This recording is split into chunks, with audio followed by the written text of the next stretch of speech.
Hello everyone. I am here to introduce you to my course.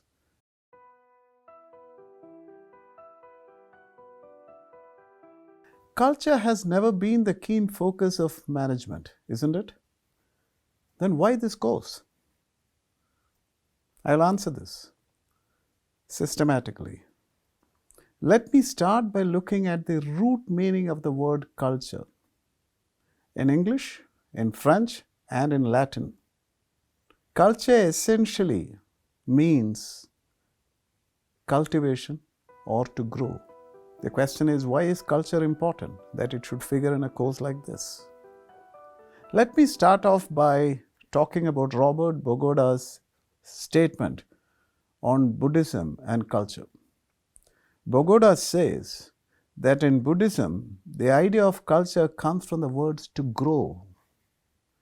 In Buddhism, the Arahant or the perfect holiness is the perfect embodiment of culture, the highest possible limit of human evolution that is freed from selfishness, greed, hatred, and delusion. Now, let me put it in a different way. What does it mean to lose culture? I quote Anand K. Kumaraswamy, one of the most preeminent scholars and philosophers of Indian arts. Kumaraswamy explains what it means to lose culture when he states how an artist loses her art from the withering touch of our industrial civilization, wherein business takes over one's life totally. Now, Kumaraswamy was obviously talking about the need to have values more fundamental than business. And see the irony? I am from a management school talking about culture, which essentially means not just considering business in life. Let me come to the 1970s and to the world of economics.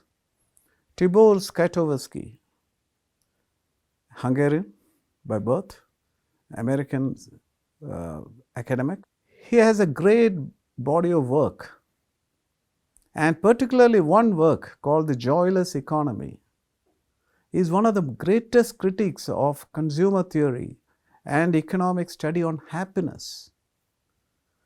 Largely not so very well considered in the economic science, The Joyless Economy today is being discovered as a great work on culture.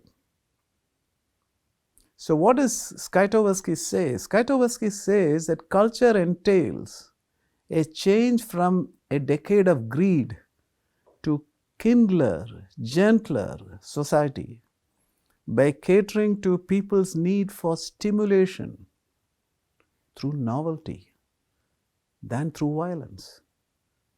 So Skytowski resonates with Buddhism, the Buddhist idea of the desire to have culture to enable you to grow to the highest level possible.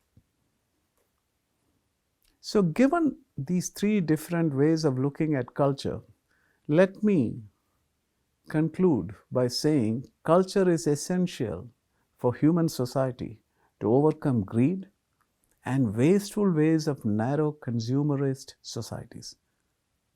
Herein lies the management significance of culture. Indeed, culture is a way of happiness. It is a way of sustainability. It helps human communities to conserve more and waste less. It helps the evolution of the new consumer who embraces technology that gets him closer to nature than remove himself from nature. This then is the new management paradigm of culture that is addressed by this course.